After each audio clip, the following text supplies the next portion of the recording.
ये most important MCQs हैं और गेस्ट पेपर भी है। देखो बार बार आए हुए सवाल, साइन ए अगर 1/3 और साइन बी 1/4 हो तो साइन सी हमेशा 2√2 + √15/12 होगा। इसे एज ए रिजल्ट याद रखो, बार बार आ रहा है पेपर में। If circle passing through all vertices of triangle then it is called, क्या हो जाएगा, सर्कम सर्कल। फिर इसके बाद है from bag containing 2 red ball,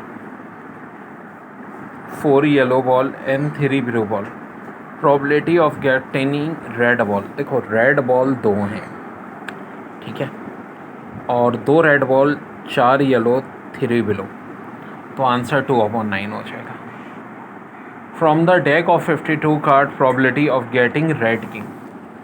बच्चों 4 रेड किंग्स हैं हमारे और 52 टोटल कार्ड्स हैं।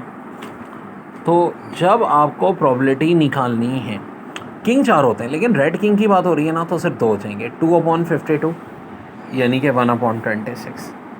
फिर कह रहे हैं from the deck of 52 card, probability that no king. अब अगर नो किंग की बात आई तो 52 में से 4 माइनस कर दो, कितने बचेंगे, 48। 48/52 12/13 यानी 12/13। अच्छा इसे नो किंग का नहीं, कोई भी हो, नो कोइन हो, नो जैक हो, सबका आंसर यही हो जाएगा। फिर कह रहे हैं which law can be reduced into Pythagoras theorem. तो भाई लॉ ऑफ कोसाइन को हम पैथागोरस थ्योरम की शेप में लिख। देखो बच्चों, ये जो बात मैंने बताई थी 1 + cos θ 1 - cos θ का रूट x/y, तो रिजल्ट डायरेक्ट याद रखो, बहुत आता है, tan θ = 2xy/x² - y²। और ये वो u/v का है, u की जगह क्या आ गया है भाई, f(x) आ गया है, v की जगह g(x) है, g(x) f' minus f(x) g(x)/gx²। इसी तरह अगर मैट्रिक्स अपने ट्रांसपोज के बराबर होगा तो सिमेट्रिक होगा। अब देखो ये रिजल्ट भी बहुत अहम है, x cot square x half ln sin square x plus सी।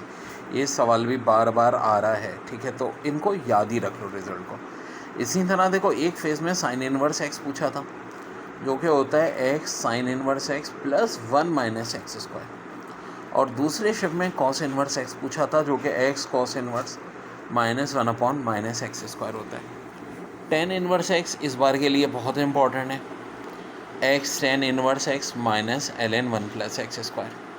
तो जब ये किया तो बाकी 3 भी त्यातन हम याद करके जाएंगे, cot inverse x x cot inverse x plus ln + 1 + x², sec inverse x x sec inverse minus ln 1 + x², और cosec inverse x cosec inverse plus ln x + x²। देखिए 2 की पावर x 1 + x², 1 + x² है ना, तो of course ln 1 + x² हो जाएगा। Omega 32 3 को हटा दें तो ओमेगा², रूट y माइनस e की पावर x = 2, तो dy/dx e की power x 2/y, x² + y² -4x -6y centre चाहिए, तो x और y के क्वेश्चन को -2 से डिवाइड कर दें, 2,3। a की पावर k + 1 a के बराबर है, तो a का जो पोजीशन वेक्टर होगा वो क्या होगा, पीरियोडिक। बेटा ये भी बड़ा इंपॉर्टेंट इंटीग्रेशन का है, मैंने ट्रिक बताई थी कि e की जो भी पावर होती है उसके डेरिवेटिव से डिवाइड कर देते हैं, -24 x की पावर 5 से करेंगे तो ये आंसर आ जाएगा। फिर cos x/x² लिमिट π/2, ये भी 0 आ जाएगा। यहाँ मैट्रिक्स को सॉल्व करेंगे बच्चों, और इसका आंसर a, b, ये स्मॉल b है। यहाँ ये पार्शियल फ्रैक्शन का सॉल्व भी बड़ा इंपॉर्टेंट है, 1/x³ - x। देखें इसका आंसर ये होगा a/x + b/x - a + c/x + 1। फिर नंबर्स बिटवीन 256 एंड 789, 16 आ जाएगा। इसेंट्रिसिटी सर्कल की 0, i³ -1 होता है। ये अलजबरा का सवाल है, देखें पहले 1/a + 1/b, फिर यहाँ 1/a, यहाँ एलसीएम ले लें a + b, a के a कट जाएगा, a + b/b। स्क्वायर रूट में 1 + cos θ/1 - cos θ x/y, तो tan θ हो जाएगा 2xy/x² - y²। अब बेटा ये डायरेक्ट फार्मूला है u/v का, u की जगह f(x) आ गया, v की जगह g(x) आ गया, क्या फ़र्क पड़ा, g(x) f(x) f' x यानी f का डेरिवेटिव माइनस f(x) g का डेरिवेटिव /g²।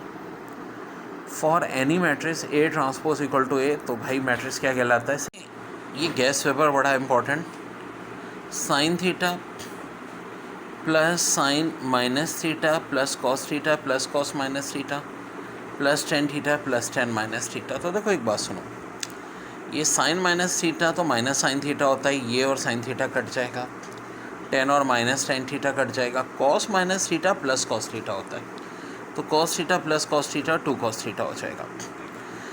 फिर ए दिया है हाफ के बराबर, बी 1/4, इंटरसेक्शन 1/4, 8 के बराबर, ए यूनियन 5/8, 0 और 1 वेक्टोरियल दोनों 1 के बराबर होते हैं।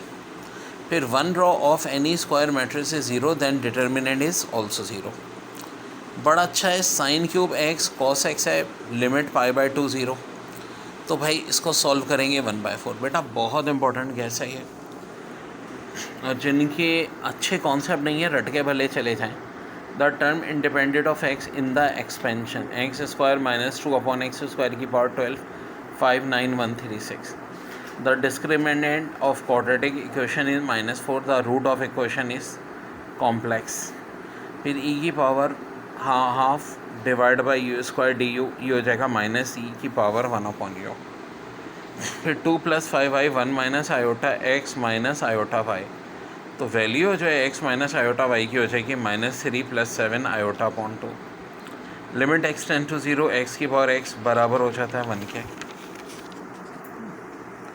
2 का क्यूब इंटू 2 का स्क्वायर इक्वल टू 2 की पावर के, बेसिस सेम है, पावर ऐड हो जाएंगी, क्या आ जाएगा 5। तो रेंज बहुत पूछते हैं cos x की, तो ग्रेटर देन -1, इक्वल टू और ग्रेटर देन -1, और लेस देन और इक्वल टू 1। अच्छा ये होती है, एक बात याद रखो, जब ये इक्वल टू और लेस देन और इक्वल टू और ग्रेटर देन के निशानात हों तो ब्रैकेट कैसे लिखता है? Close bracket. ये राउंड ब्रैकेट कभी भी नहीं होगा। तो बाज़ों का वो ये भी पूछ लेते हैं कि ऑप्शन बजाय इस फॉर्म के ना ये दोनों फॉर्म दे दिए होंगे, तो कौन सा ब्रैकेट लगाएंगे हम? क्लोज ब्रैकेट लगाएंगे, इस बात का ख्याल रखना।